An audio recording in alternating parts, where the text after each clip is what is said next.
this moment in hockey history, the Nashville Predators have climbed out of last place in the Central Division and currently find themselves at 7th place in the Central Division. After 24 games skated, they have a record of 7-12-5, 19 points. Has the Nashville Predators well back from first place in the Central Division. We'll update the division here momentarily. On the road, which is when the Nashville Predators' next game will take place, they have a record of 2-6-3. The Preds have only scored 56 goals. On the season, they've given up 76. It's a goal differential of -20. For the Nashville Predators, once they wrap up this game in Minnesota, they will actually have a couple of days off before heading off to Toronto on Wednesday, Montreal on Thursday, Ottawa on Saturday, back home on the 10th of December versus the Calgary Flames. And on the 12th of December, the Preds will be in Dallas. Dallas, perfect segue to updating the Central Division standings. The Winnipeg Jets currently sit in first place as they have since the very beginning of the season, but the gap is shrinking for the Jets, who have become somewhat realistic in the last 2 weeks. They have 36 points and are in first place, but the Minnesota Wild have 34 points and are in second place. That also happens to be the Nashville Predators' next opponent. Bookmark that. We'll come back to them. The Dallas Stars have 26 points, are in third place. The Colorado Avalanche also with 26 points in fourth place. The St. Louis Blues are at 23. Utah's at 21. The Predators are at 19 in seventh place. And Chicago in last place with 18 points overall on the season. Now, the Predators and the Minnesota Wild, Central Division rivals. The first time they're meeting this season. They'll meet 2 more times. December 31st. That's right. New Year's Eve. The Predators will be in Minnesota taking the Wild. And on the 18th of January, Preds will close out the regular season series against Minnesota by hosting them at Bridgestone Arena. Other information real quick about the Nashville Predators before we focus on the Minnesota Wild for a moment. Luzon is still listed as week to week. McCarron still on injured reserve. The Minnesota Wild currently find themselves in second place in the Central Division after 23 games skated. They have a record of 15-4-4, 34 points, has them 15 points ahead of the Nashville Predators and just 2 points out of first in the Central on home ice, which is where this game will take place.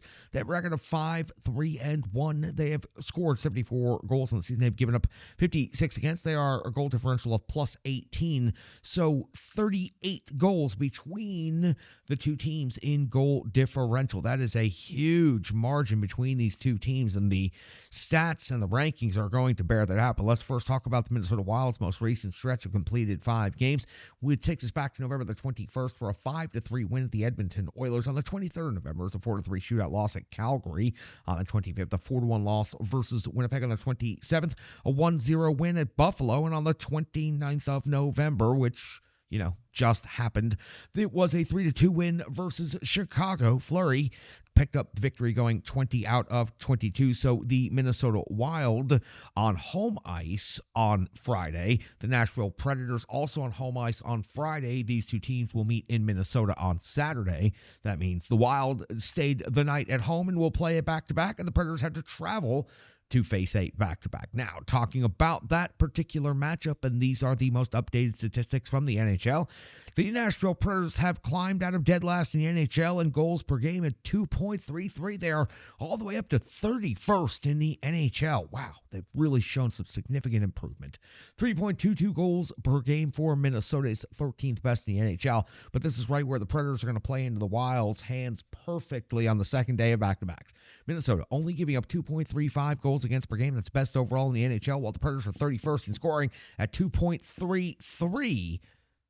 Those numbers are too damn close. Shots on goal for the Nashville Predators, 29.5 is 14th in the NHL. For Minnesota, 28.8 is 17th overall in the league. The Wild are giving up 28.9 shots against per game. That's 20th, while the Preds are giving up 30.1 shots against per game. That's 25th in the NHL. Special teams, the Nashville Predators power play is ahead. Actually, the Preds are ahead on both of these statistical metrics. 20.3% conversion rate for the Predators is 17th best in the NHL. 15 conversions on 74 power play opportunities. Minnesota, 19.1% conversion rate. 19th overall in the NHL. 12 power play goals on 63 opportunities. The Predators penalty kill unit continues to be the best overall in the NHL. Rated first with an 89.9% kill rate. They have given up 8 power play goals against, though, on the season. That is trickling in the upward direction in recent stretch of hockey, but still the best overall rated penalty kill in the league. 74.1% is the kill rate for the Minnesota Wild. That's 27th best in the NHL. They've given up 14 power play goals against this season. Individual scoring leaders for each of these teams. Let's start with the visiting Nashville Predators. Why won't we? The captain, Roman Josi, leads the Preds in scoring with 7 goals and 13 total assists for 20 points. That is the first Nashville Predators player to reach 20 points this season in 24 games. Philip Forsberg's at 9 goals. That's the best on the Preds, plus 8 assists, 17 points, second overall on the team. O'Reilly's at 4 and 9 for 13. Stamkos 7 and 5 for 12, and Marchessault 4 and 8 for 12 points. Over on the Minnesota Wild side of things, Kaprizov having an impressive beginning to the season with 14 goals. That paces Minnesota.